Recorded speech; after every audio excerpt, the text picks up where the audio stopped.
Muy buenas noches, queridos amigos. Bienvenidos a un día más de esta formación de verano, formación cristiana que hemos puesto aquí en la parroquia. Hoy es una alegría tener a un invitado con nosotros, a quien desde ya le agradezco esa disponibilidad, el padre Gustavo Zamudio Morales, a quien ven ustedes. Y antes de empezar, pues como estamos haciendo siempre, vamos a encomendar a esta exposición, la plática, comentario que vamos a hacer con el Padre, a nuestra Madre la Virgen, ¿no? La sede de la sabiduría. Así que en el nombre del Padre, del Hijo y del Espíritu Santo. Amén. Nos encomendamos a nuestra Madre diciendo juntos: Dios te salve María, llena eres de gracia, el Señor es contigo. Bendita tú eres entre todas las mujeres y bendito es el fruto de tu vientre, Jesús. Santa María, Madre de Dios, ruega por nosotros pecadores, ahora y en la hora de nuestra muerte. Amén. Santa María, sede de la sabiduría, ruega por nosotros. En nombre del Padre, el Hijo y el Espíritu Santo. Amén. Bien, el Padre Gustavo es muy humilde, así que lo voy a presentar, ¿no? Si no, él no dice nada de nosotros, o no nos dice. Muchos ya lo conocen, el Padre Gustavo Zamudio es licenciado en Filosofía por la Universidad de la Santa Cruz en Italia, ¿no? En Roma. Él es oriundo de la parroquia vecina acá, de Guadalupe, ¿no? De repente muchos lo han visto ahí. Ya tiene, ¿cuántos, Gustavo? Creo que 5 años de sacerdote, ¿no? Van a ser 5 ya. Van a ser 5 años de sacerdote. Él es vicario de nuestra parroquia, Nuestra Señora de la Santa María de Nazaret, ¿no? Aquí en Surquillo. Entonces, él es vicario parroquial. Y con todo ese conocimiento que tiene, pues nos va a dar un tema hoy en el que tenemos que darnos cuenta que tiene que haber diálogo de la fe y razón, ¿no? Nuestra fe no solamente tiene que ser un creo porque el Padrecito me ha dicho, y la razón tiene que estar iluminada por la fe, ¿no? Y el tema que hoy nos reúne es hablar acerca de la creación y la evolución. Dos conceptos que se pueden unir o no se pueden unir. Entonces, y para empezar ya el tema, para que ya, bueno, me están diciendo que se calle el Padre Ricardo y que hable el invitado, está muy bien. Entonces, te pregunto, Gustavo, mucha gente cree que la evolución, no el evolucionismo, sino la evolución es un tema en el cual la Iglesia está en contra, totalmente en contra. No, la evolución no tiene nada que ver, somos creados, punto, ¿no? ¿Qué podríamos decir en ese aspecto? La diferencia entre, o deberíamos diferenciar evolución, evolucionismo. ¿Qué nos podrías dar? ¿Qué luces nos puedes dar en esto? Sí, yo creo que este es un tema que vale la pena siempre volver a repensar. Hace días le comentaba a alguien que iba a hablar sobre esto. Me dijo que era un tema antiguo, ¿no? Ya para qué hablaba de creación y evolución. Y sin embargo, en las clases que he podido dar a algunos jóvenes, alguna vez les enviaba como tarea que preguntaran, hagan una encuesta.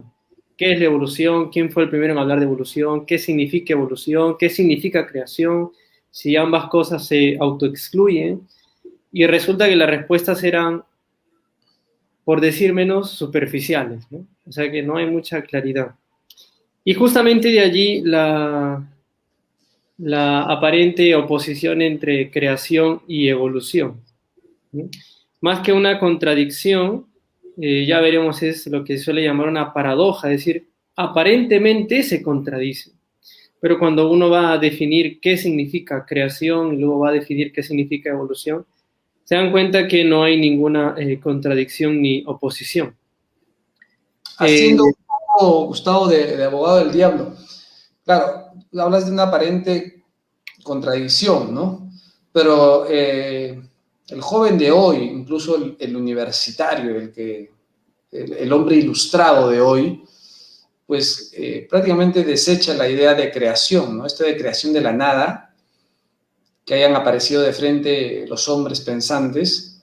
No, no, hemos evolucionado, te dicen, ¿no? Y ahí está el Homo neanderthals y todos los homos habidos y por haber. Entonces, pues, aparente contradicción, un joven diría, pues no, hay contradicción total. ¿Cómo explicarle eso? Sí, yendo primero, pienso a la definición de los términos, ¿no? Creación en sentido estricto, no solo en ámbito teológico o cristiano, significa una producción a partir de nada preexistente. ¿No? Lo que el catecismo nos enseña como creación a partir de la nada. No había nada, absolutamente nada, y empezó a existir algo. Luego se puede hablar en un sentido análogo y secundario, cuando hablamos de creación artística. En ese sentido también se aplica a la naturaleza, en modo secundario, un poder creativo en cuanto a la naturaleza tiene la capacidad de producir novedades, pero siempre en el ámbito de la naturaleza es un producir a partir de algo. ¿No? Y es allí donde se encuadra la definición de evolución. ¿No? Evolución en sentido, en su uso más común, todavía no en su sentido más original, pero en su sentido más común se entiende como el desarrollo de algo. Es decir, aquí había algo que se ha desarrollado, ¿no? Hoy se habla, bueno, por los dibujos y tal, del tema de la evolución, ¿no? Una cosa que evoluciona en otra. Es siempre a partir de algo. En cambio, la creación nos habla de a partir de la nada, de nada preexistente, ¿no? Allí un poco para... Sí, muy, muy interesante, partiendo de las definiciones, ¿no? El partir de la nada y el otro el partir de algo. Y así entonces, yo voy a dejarte entonces ahora para que te explayes con todo el tema, porque habría que diferenciar bien, y yo invito a todos los que nos están sintonizando aquí en Facebook, que hagan sus preguntas, aprovechemos para hacer sus preguntas, que nos diferencies bien entonces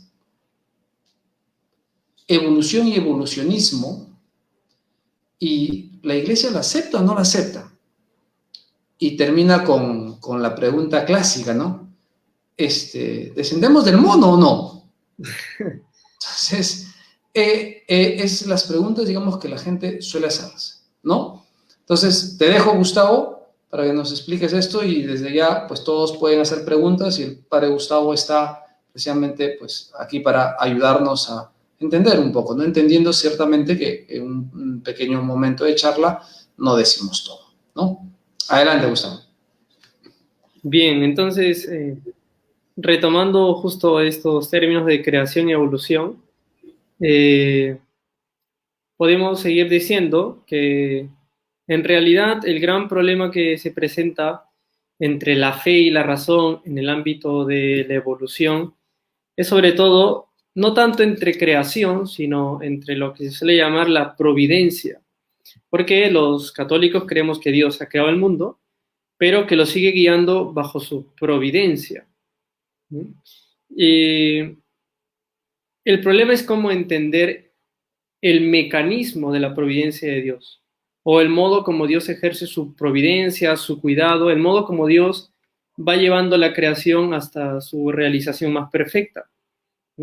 Porque cuando leemos el pasaje del Génesis, los católicos recordamos que Dios ha creado el mundo en 6 días, dice el pasaje del Génesis, ¿no? Que hay que leerlo en sentido metafórico. Este pasaje del Génesis es una narración en imágenes que nos habla de ese número 6 que la Iglesia ha entendido como una creación no plenamente perfecta, sino perfectible, es decir, una creación buena, pero que puede perfeccionarse, en vía de perfección, dice el catecismo. Ahora, para que la creación se conduzca hacia su perfección plena, Dios ejerce una providencia, una guía, un cuidado, que acompaña y hace posible justamente la perfección de la creación. Es allí donde entra el tema, repito, pero ¿cómo hace esto Dios? ¿Cómo ejerce su providencia? La Iglesia lo ha aceptado con toda claridad sobre todo a partir de Juan Pablo II, que la creación no es solo una hipótesis, sino que es una teoría segura y cierta. Había un poco este prejuicio hacia la evolución, porque la evolución utiliza un método histórico-científico, no solamente una cuestión científica, una cuestión histórica, porque las afirmaciones que hace la ciencia sobre la evolución se basan en el estudio, en un primer momento, de restos fósiles. Y por tanto es como la labor que realiza el historiador, que por ejemplo para hablar del Imperio Romano tiene que estudiar los restos que hayan quedado del Imperio Romano. No es un conocimiento directo, no se ha podido observar directamente la evolución. Lo que se ha hecho es, tenemos estos restos fósiles, tenemos esta realidad actual, que es el mundo como hoy lo conocemos, y nos damos cuenta que ha habido un proceso de desarrollo. Y por eso la Iglesia acepta sin ningún problema la evolución. Aceptar la evolución valdría decir, desde una perspectiva cristiana, aceptar que Dios ha creado el mundo, pero la modalidad como ha creado el mundo puede ser una modalidad evolutiva. Es decir, Dios no ha creado todo tal cual como lo conocemos hoy desde el principio, sino que ha creado el mundo en evolución. Es decir, dándole a la misma naturaleza la capacidad, el poder de por sí misma producir nuevos efectos que antes no existían, nuevas especies que antes no existían. ¿Okay?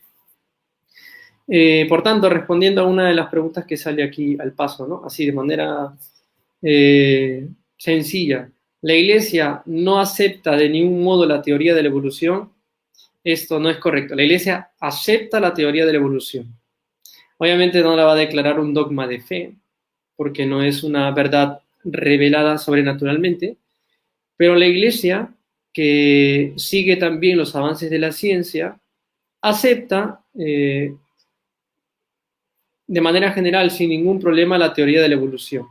Luego el reto de la Iglesia es armonizar justamente la providencia de Dios, cómo Dios guía la creación, con lo que dice la ciencia sobre el modo, cómo se desarrolla la creación, la naturaleza, hacia futuros estados. Entonces ahí entra el tema o el debate justamente ya del evolucionismo. Cuando hablamos del problema de la evolución, existen de alguna manera dos alternativas bastante generales, ¿no? Una alternativa es la alternativa materialista. Una alternativa materialista lo que te dice es que todo es materia y todo lo que hoy conocemos es resultado de la materia. Por tanto, ¿qué es el ser humano? Un desarrollo de la materia mucho más complejo, pero nada más. En el ser humano no hay nada de espiritual.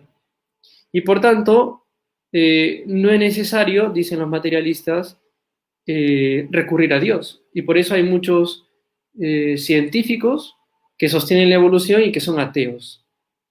El más famoso actualmente es Richard Dawkins, que en sus libros difunde los conocimientos que se tienen actualmente sobre la evolución, pero con un objetivo bastante evidente, que es el de demostrar que Dios no existe. Pero al mismo tiempo hay otra solución, que es la solución, se dice así, teísta. Esto es en ámbito filosófico. En el ámbito filosófico, el teísta es aquel que cree que Dios existe, perdón, es aquel que afirma que Dios existe, no cree, afirma que Dios existe porque lo ha conocido racionalmente, y además afirma que Dios guía la creación con su providencia. Esta solución teísta, es decir, de que hay un Dios, hay creación y al mismo tiempo hay evolución, lo que tiene que hacer luego es englobar la evolución dentro del esquema más amplio de la creación para armonizar y entender la evolución tanto biológica de la vida, como también se puede hablar de la evolución cósmica, ya del universo en general, ¿no? Cuando hablamos del Big Bang. Bueno, englobar tanto la idea de evolución biológica y cósmica como una modalidad de la creación, es decir, el modo como Dios ha querido crear y guiar la creación. Sobre eso, la Biblia no dice nada literalmente, exactamente. Sí nos habla, como le decía, de estos 6 días que nos invitan a pensar en una creación que se va perfeccionando hacia el 7º día, que es el número de la perfección. Pero la Iglesia va siguiendo los avances de la ciencia y de la filosofía y va intentando interpretar estos avances dentro del cuadro más grande que es la creación. ¿Okay? Ahora voy a volver aquí a unas preguntas. ¿El ser humano es un ser evolucionado a partir de otro ser viviente o es creado? Y si ha evolucionado, ¿a partir de qué momento se convirtió en ser humano? Ok. ¿A partir de qué momento se convirtió en ser humano? Es una pregunta que todavía no es definitiva, ni siquiera en el ámbito de la ciencia. Se suelen reconocer ciertos restos, como por ejemplo la práctica de religión, cuando los científicos han encontrado algunos restos de prácticas de culto religioso, han visto allí ya la presencia del ser humano en cuanto tal, porque dicen que la práctica de un culto religioso ya es propio de un ser humano y no de un ser viviente animal, sin más. ¿El ser humano es un ser evolucionado? Esa respuesta hay que entenderla quizás haciendo una distinción. Vamos a tomar, por supuesto, de que el ser humano está compuesto de cuerpo y alma, al menos en lo que creemos por fe y luego también se puede verificar filosóficamente. El ser humano está compuesto de cuerpo y alma. Y como tal, el ser humano evoluciona según estas dos dimensiones. Entonces, ¿qué es lo que se puede interpretar? Lo que se puede interpretar es lo siguiente, que en cuanto a cuerpo, en cuanto a su dimensión físico y biológica, el ser humano es parte del proceso evolutivo. De tal manera que no hay dificultad para muchos pensadores católicos, no hay dificultad en pensar, ya la ciencia tiene que demostrarlo tal cual, en pensar que a partir de alguna especie previa, como la que se suele hablar del simio, por ejemplo, poner un ejemplo, no es, digamos, no es un error o no es imposible pensar que a partir de una especie previa haya ocurrido una evolución la cual tenga como efecto actual lo que hoy conocemos como el cuerpo humano, ¿no? En todas sus dimensiones más fisiológicas, biológicas, incluso neurológicas, ¿no?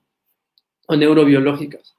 Entonces, desde el punto de vista del cuerpo humano, se puede aceptar que el ser humano sea parte de la evolución y sea, por decirlo así, el producto de una especie precedente.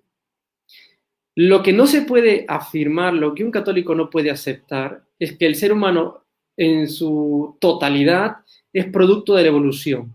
¿Por qué? Porque el ser humano, además de cuerpo, tiene un alma, que es espiritual. Esta alma espiritual no puede venir de lo material, porque la materia solo surge en cosas materiales. Lo espiritual solo puede venir de lo espiritual. Y esto es lo que me lleva a pensar que si el ser humano tiene como parte esencial de su naturaleza el hecho de ser un ser espiritual por su alma, esto es lo que me lleva a pensar que ¿de dónde viene esa dimensión espiritual? Y esto me lleva a pensar, en último término, a otro ser espiritual, ¿m?, que ha tenido que intervenir para que exista hoy este ser que conocemos como Homo sapiens, o ser humano, tal cual, moderno, que está compuesto de cuerpo y de alma. Entonces, si miramos solo el cuerpo, podríamos aceptar que el ser humano sea producto evolutivo de una especie previa. Pero puesto que el ser humano tiene un alma espiritual, lo que nosotros no podemos afirmar es que todo el ser humano es producto de la evolución. La dimensión espiritual solo puede venir de un ser espiritual. Y esto es lo que la Iglesia enseña con otras palabras, y es que Dios crea directamente el alma. ¿Mm? Dios crea directamente el alma, y en la creación del cuerpo, obviamente también es creación de Dios, pero con el concurso, con la participación de otras causas, que son los padres, los progenitores. Entonces ahí ya se ve cómo, al menos para la dimensión corporal, puede intervenir algo previo. En este caso, los progenitores, los padres. Pero porque el ser humano tiene esta dimensión espiritual, necesariamente tenemos que recurrir a un ser puramente espiritual capaz de dar una existencia de tipo o una vida de tipo espiritual. Espero haber un poquito respondido a esta pregunta. Si no, pueden repreguntar. La evolución es vista de dos puntos de vista, por Dios y por el hombre. Sí, se podría decir que sí, ¿no? Del punto de vista de Dios, obviamente está dentro de lo que decíamos de su providencia, ¿no? Y dentro de esa providencia de Dios no hay nada que escapa a la finalidad que Dios le ha puesto a la creación, porque este es otro tema bastante problemático en el tema de la explicación de la evolución. Y es que si la evolución es algo simplemente caótico, si simplemente todo es casualidad o azar, o si en la evolución hay una finalidad, si en la evolución hay un sentido, un destino. Ya la ciencia de por sí presupone que la naturaleza tiene un sentido o un orden o una racionalidad, porque si la naturaleza fuera solamente azar, caos, casualidad, es imposible estudiar la naturaleza. Si yo quiero estudiar la naturaleza y descubrir ciertas leyes o construir ciertas teorías, tengo que presuponer como científico que en la naturaleza hay un orden, que en la naturaleza hay una finalidad, un sentido. Y yo tengo que descifrar o tengo que descubrir esa racionalidad, esa finalidad, ese sentido. Y esto es lo que busca hacer la ciencia. Explica con el método científico, y por tanto limitado al aspecto meramente físico, que puede ser materia, que puede ser energía, explica cómo se ha ido desarrollando, cómo es que hoy obtenemos estas consecuencias, esta realidad, el mundo como hoy lo conocemos, a partir de ciertas causas. Entonces, hay una cierta conexión entre lo que hoy conocemos con lo que hubo antes. La ciencia presupone estas cosas. Entonces, no es tan fácil como lo han hecho ya algunos evolucionistas más recientes, simplemente afirmar que la evolución es producto del caos, que es producto del azar y por tanto no hay ninguna finalidad y por tanto no es necesario ningún Dios. Porque es la pura historia de la materia que va hacia adelante y no se sabe qué va a pasar. Ok, aquí hay otra pregunta. La infusión del alma al cuerpo como material no es necesariamente en simultáneo por Dios. Él creó ambos y apareció el ser humano, ¿verdad? Efectivamente, la creación del cuerpo y alma es simultánea, ¿no? Cuando uno explica, siempre parece como que las distinciones separan las cosas, ¿no? Como si Dios hubiera creado el alma y hubiera creado por aquí el cuerpo y luego lo unido, ¿no?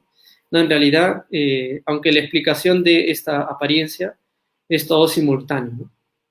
En el instante en que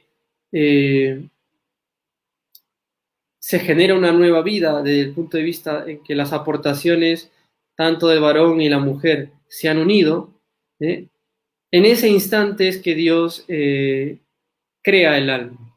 Es todo simultáneo. No es que primero había una materia, producto de las aportaciones sexuales del varón y la mujer, y luego a esa materia Dios como que le añadió un alma, ¿no? Sino que todo es simultáneo. Todo es simultáneo. ¿Alguna idea más? Si no hay alguna pregunta hasta ahora, espero que se vaya entendiendo más o menos. Entonces, para centrar alguna cosa más, ¿no? Quisiera también decir algunas cosas del punto de vista histórico. Se suele hablar, pues, de una oposición entre creación y evolución, ¿no? Pero si esto fuera así, sería muy raro o imposible encontrar científicos que son creyentes, científicos que afirman el hecho de la evolución y al mismo tiempo el hecho de la creación. Y sin embargo, efectivamente existen estos científicos que intentan más bien o tienen la tarea o la misión, como si fuera una vocación, ¿no? Una vocación de católico intelectual de intentar armonizar estos dos aspectos que son la creación y la evolución. Poniendo algunos ejemplos, yendo al ámbito de la misma evolución, se suele decir, por ejemplo, que el darwinismo, ¿no? Que se suele tener a Darwin como punto de referencia para hablar de la evolución, aunque Darwin no es el primero en hablar de evolución.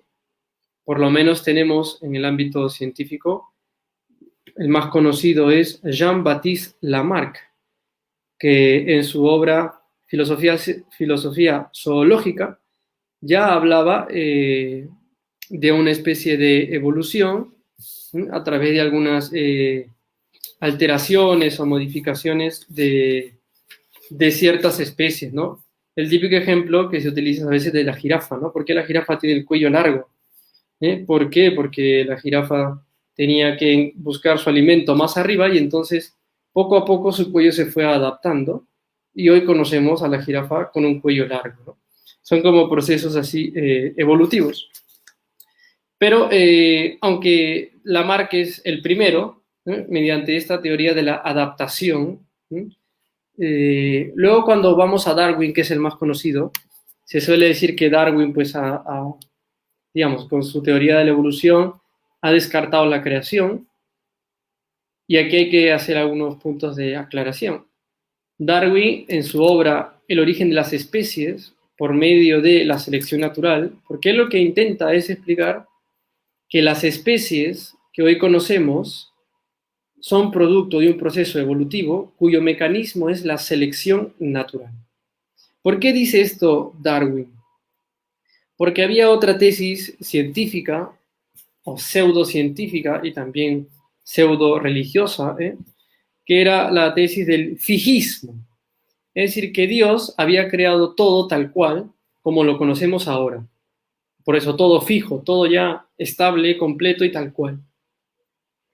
Ante esta tesis fijista es que empiezan a salir las teorías evolutivas. Esta tesis fijista se puede comparar a lo que hoy se llama creacionismo.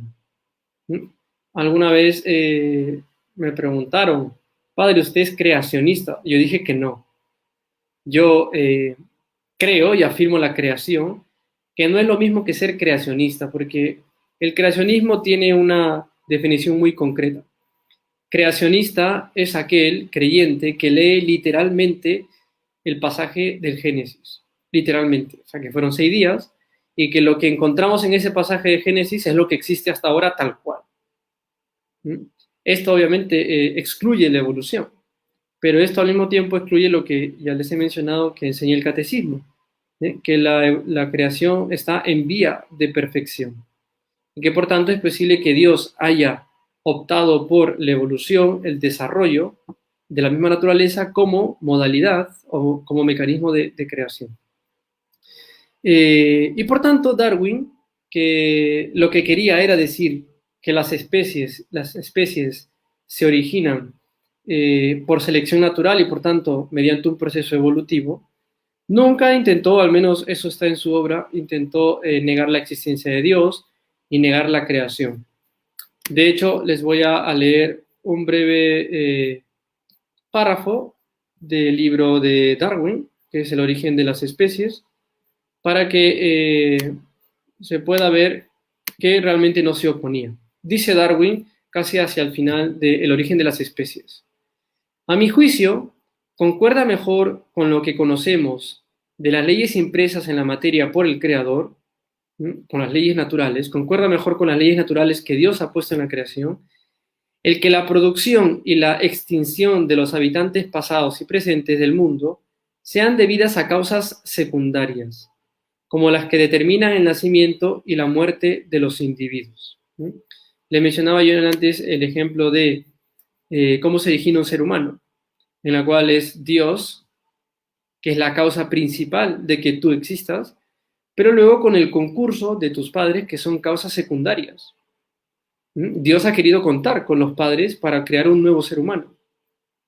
De igual manera, dice Darwin, lo que él está explicando con la evolución, con el mecanismo de la selección natural, lo que está él explicando es simplemente que Dios ha querido que hayan un concurso de una participación, cooperación de causas segundas, por tanto, de la naturaleza, para la producción y para el desarrollo de la misma naturaleza.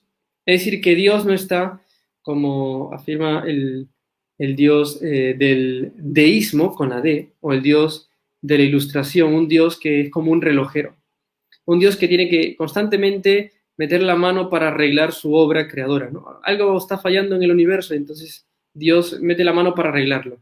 Esto sería la idea de un Dios muy, muy poco inteligente, porque no le ha salido bien la cosa y entonces tiene que ir constantemente arreglando, ¿no?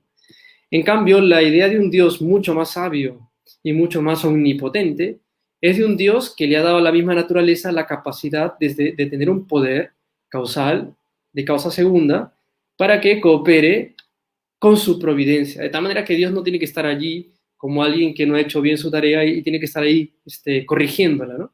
Sino que Dios le ha dado a su misma naturaleza, a su misma creación, a su misma producción, la capacidad de cooperar con él al modo de causas segundas. Esto que estoy diciendo está tal cual en el catecismo.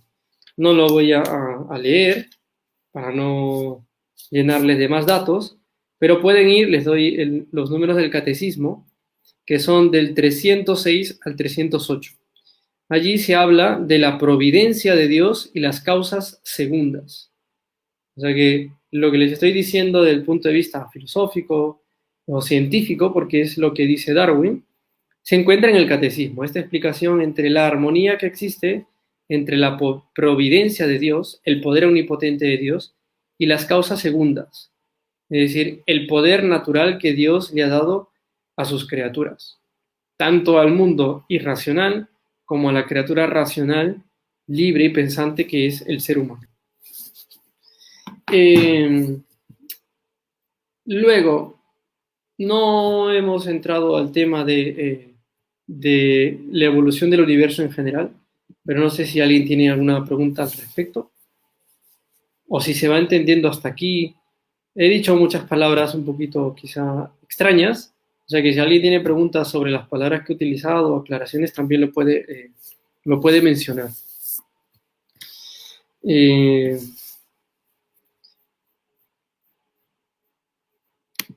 ¿Qué más le podría compartir sobre la evolución?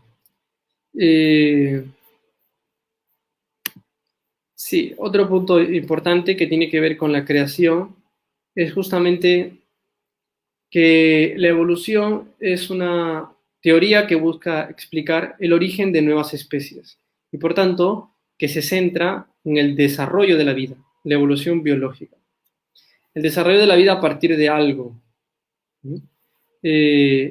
Lo que suelen afirmar hasta ahora los científicos, los biólogos, es que hubo un momento en que de una materia que no era viviente, por la intervención de ciertas causas externas, por ciertas condiciones, surge la vida. Es decir, una materia ya viviente. ¿Cómo ha sucedido esto? Todavía no hay una respuesta desde el punto de vista científico, porque no hemos tenido otro evento singular. A partir de ese momento, los vivientes vienen a partir de otros vivientes. Y por tanto, la evolución solo llega, la teoría de la evolución solo llega hasta esa primera materia viviente, ese primer microorganismo, pero ni siquiera puede explicar cómo es que de lo no viviente se produjo lo viviente. Y por tanto, mucho menos la evolución, la teoría de evolución puede ir hacia atrás para explicar de dónde viene la materia o el universo en general, ¿no? Para eso existen otras teorías científicas que son, por ejemplo, el Big Bang, el famoso Big Bang, que explica la expansión del universo, que el universo se ha constatado que se va expandiendo y se va enfriando, y se deduce, por tanto, que en algún momento, como ahora se expande y se enfría, en algún momento el universo era muy denso antes de expandirse y muy caliente antes de enfriarse. Ahora, lo curioso es que el padre de esta teoría del Big Bang es un sacerdote católico que se llama Georges Lemaitre. Y por tanto, para resumidas cuentas, siendo un sacerdote católico que se le considera el padre del Big Bang, ya de un punto de vista histórico o de dato así biográfico, se puede ver que no hay una contradicción entre la creación y el Big Bang, que es otra teoría así que suele cuestionar el tema de la creación. ¿Ok?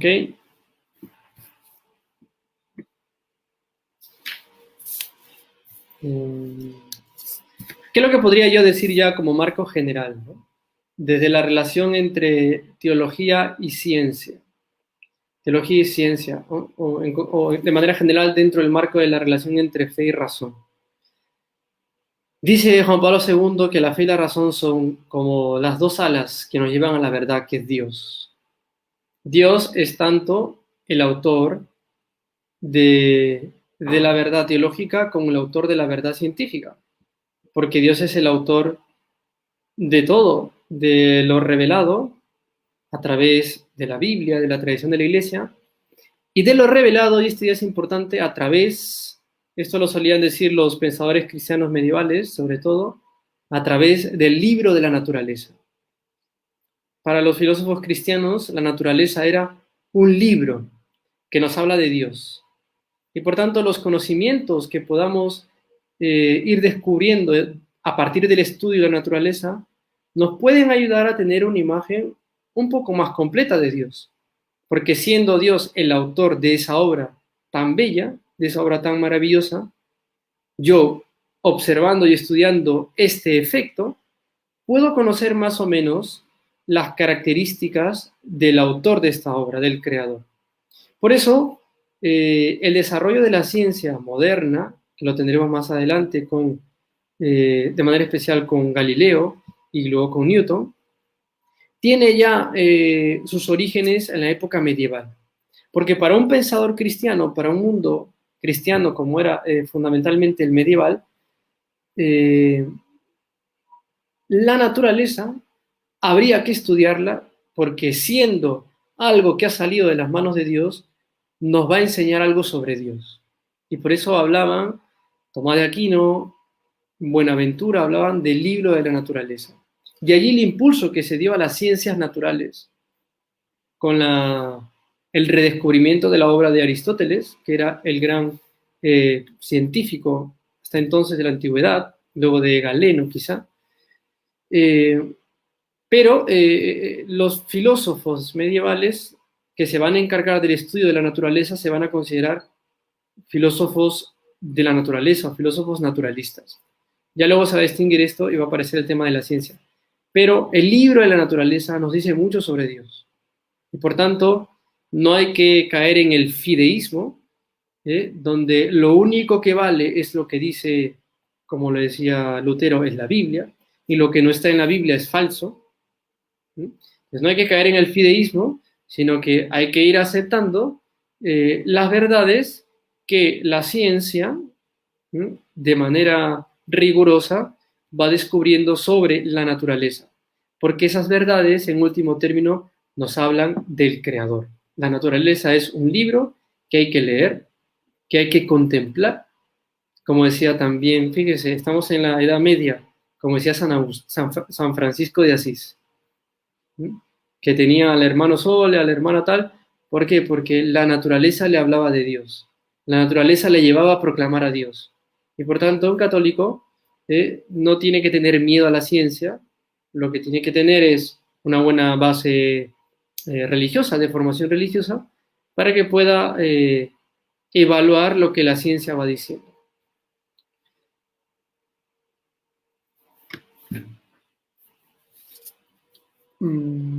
Ok. No sé si hay alguna pregunta más sobre el tema de la creación, la evolución. Algo que les pueda, que queda todavía por ser aclarado.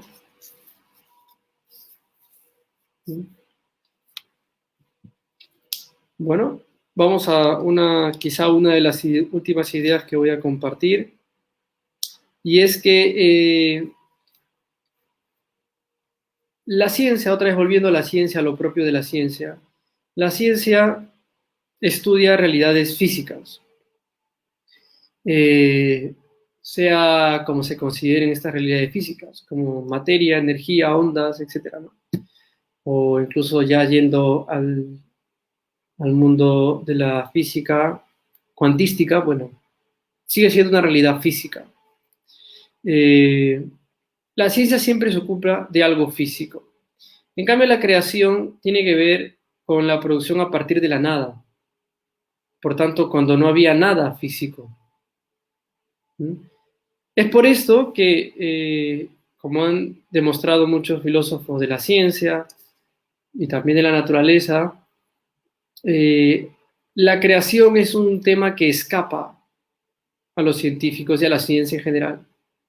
La ciencia no se puede ocupar de la creación, porque la creación significa un acto sobrenatural, hacer aparecer algo a partir de la nada.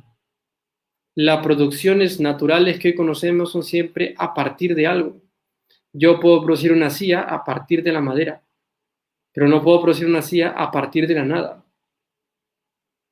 Y por tanto, el límite de la ciencia es la nada. O como decían los profesores Sanguinetti y Artigas, que han estudiado mucho estos temas de creación, evolución, origen del universo en general, la ciencia no puede decir nada sobre la nada. Y por tanto, no puede decir directamente nada sobre la creación. Y en último término, también para nosotros católicos, no se puede demostrar científicamente que ha habido creación. Porque algunos han intentado esto. Cuando Georges Lemaitre habló del Big Bang y por tanto del origen del universo a partir de algo primitivo, de un átomo primitivo, decía él, muchos vieron en esto como la prueba científica de la creación. Pero esto es falso. Y Georges Lemaitre se ocupó de decirlo claramente incluso en el Vaticano, en la Academia de las Ciencias, que están en el Vaticano, de que el Big Bang no es la prueba científica de la evolución. No se puede, perdón, de la creación, no se puede demostrar científicamente la creación. Pero, al mismo tiempo, no se puede demostrar científicamente que no ha habido creación. Porque hasta allí se queda la ciencia, hasta lo físico. Cuando se habla de la nada y, por tanto, de la producción a partir de la nada, de la creación, la ciencia o el científico tiene que ser honesto y decir, yo empiezo a hacer filosofía. Porque la filosofía sí puede hablar de la creación y puede hablar de cómo, desde el punto de vista racional, se puede afirmar que el universo ha sido creado y que hay un creador, desde el punto de vista racional. Este es ya el ámbito de la metafísica y tanto el tema de las pruebas de la existencia de Dios, a partir de la constatación de que este mundo es un mundo que existe bajo ciertas condiciones. Y por tanto, haciendo un argumento lógico, se puede llegar a deducir, a inferir que tiene que haber un ser incondicional. Para que exista este mundo condicionado, porque hay muchas constantes cosmológicas para que exista este universo. Bueno, para que exista este universo condicionado por tantas constantes y leyes y tal, se requiere un ser incondicional. Pero ya ahí entramos al ámbito de la filosofía, ya no es ámbito científico. Y la filosofía puede hablar de estos temas. Y por último, antes de responder a algunas preguntas más que están aquí, el tema de la creación también, esto lo enseña Tomás de Aquino, puede parecer raro lo que voy a decir, pero la creación no es una verdad de fe. Esto puede ser bastante raro, pero vale la pena entenderlo bien. La creación no es en sentido propio una verdad de fe. ¿Qué quiere decir esto? Que si yo, y esto ha pasado en la historia, soy capaz de, utilizando solo mi razón, sin recurrir a la Biblia, soy capaz de llegar a demostrar filosóficamente la creación y por tanto la existencia de un creador, esto significa que en sentido estricto la creación no es una verdad exclusivamente revelada. Dios nos ha revelado que ha creado el mundo, es lo que encontramos en el Génesis. Pero ¿por qué Dios ha revelado esta verdad tan importante? Una verdad que al mismo tiempo puede ser conocida por el ser humano aun si no fuera creyente. ¿Por qué lo ha revelado? Porque por las consecuencias del pecado original tenemos la concupiscencia, es decir, esta tendencia al mal. En el caso de la razón es la tendencia al error.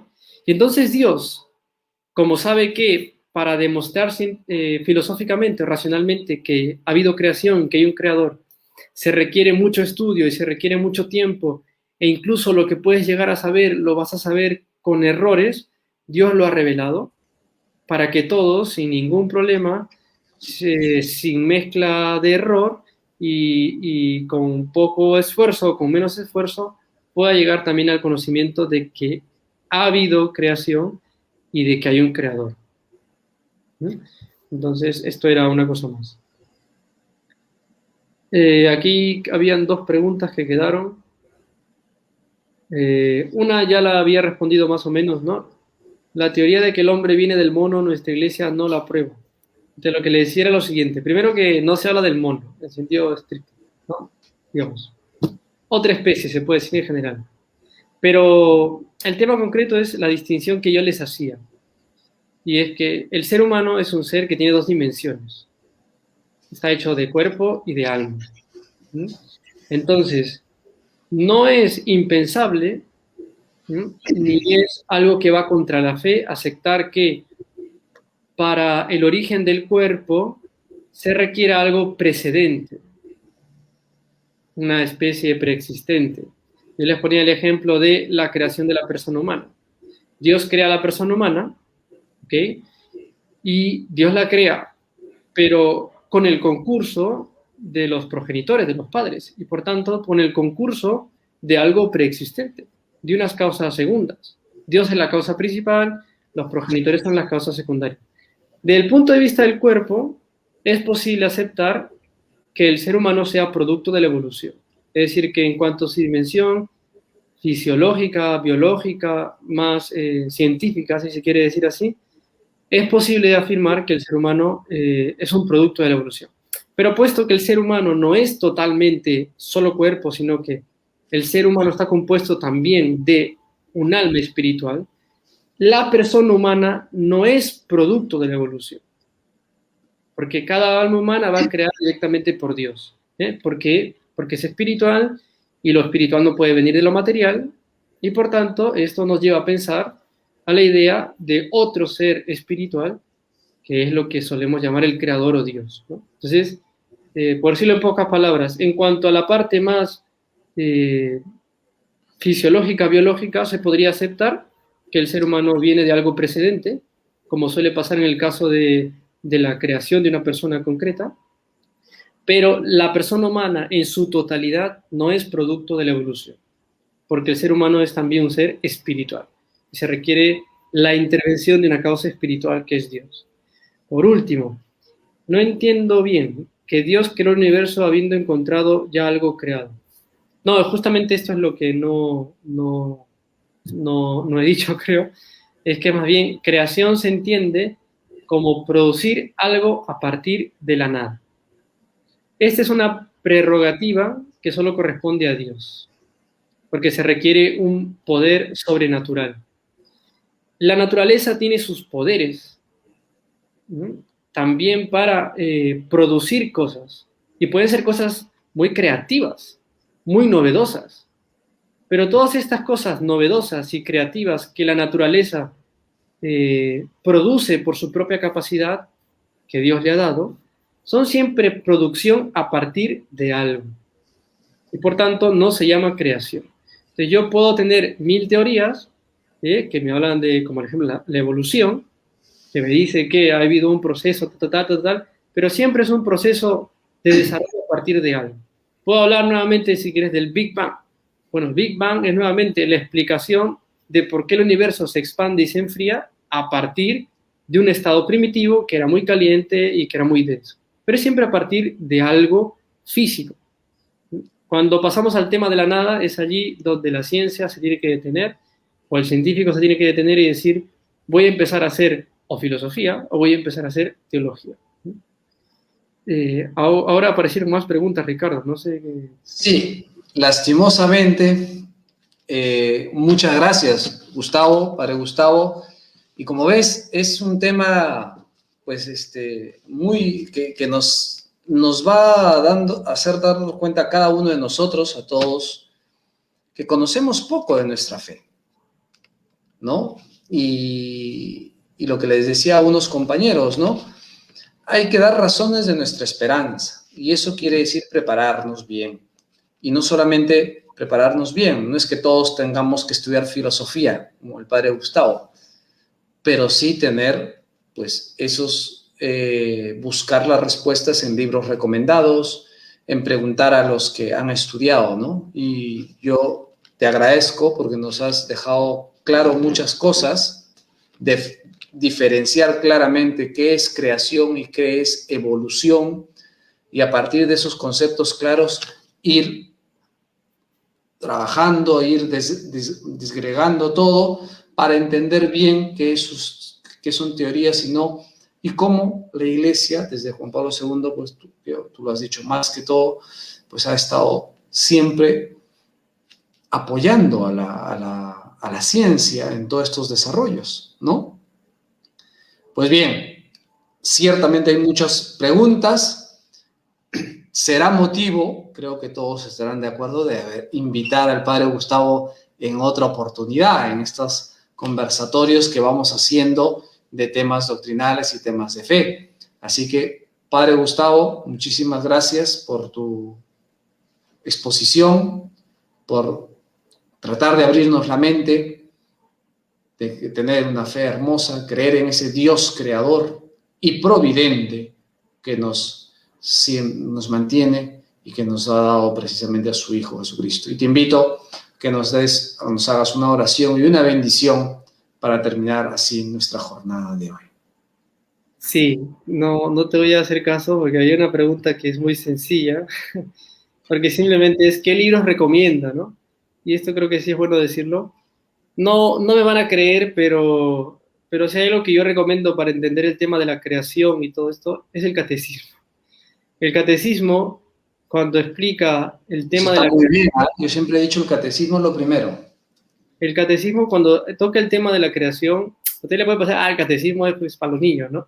Pero si van a leer estos números de la creación, es bastante, de un nivel intelectual bastante respetable, ¿no? Entonces, no es una cosa para niños y es un punto de partida muy interesante. Luego hay mucho material, padre Ricardo lo conocerá también, más que libros, yo diría como autor de referencia para el tema de todo lo que es relación entre ciencia y fe, en español al menos, el profesor Mariano Artigas. Entonces, si buscan en internet Mariano Artigas, les va a salir bastante material sobre estos temas. Muy bien. Bueno, ahora sí, hazme caso y danos una bendición, por favor. Muy bien. En el nombre del Padre, y del Hijo, y del Espíritu Santo. Amén. Te damos gracias, Señor, por la obra de tu creación, porque nos habla de ti, porque nos permite elevar una alabanza ante la belleza, la bondad de lo que has creado. Gloria al Padre, al Hijo y al Espíritu Santo, como era en el principio, ahora y siempre, por los siglos de los siglos. Amén. El Señor esté con ustedes. Y con tu espíritu. La bendición de Dios Todopoderoso, Padre, Hijo y Espíritu Santo, descienda sobre ustedes. Amén. Muchas gracias. Pues muchas gracias, Padre Gustavo. Gracias a todos ustedes en este conversatorio, en esta exposición de nuestro Padre Gustavo sobre este tema interesante. Los invito ahora mismo, dentro de 4 minutos, a las 9 en punto, iniciamos nuestro Vía Crucis parroquial a través también de esta plataforma del Facebook. Así que no se desconecten y nos vemos ahí en el Vía Crucis. Muchas gracias, Padre Gustavo, y desde ya para comprometerte para otra vez, para que nos vayas ilustrando en estos temas. Bendiciones. Nos vemos.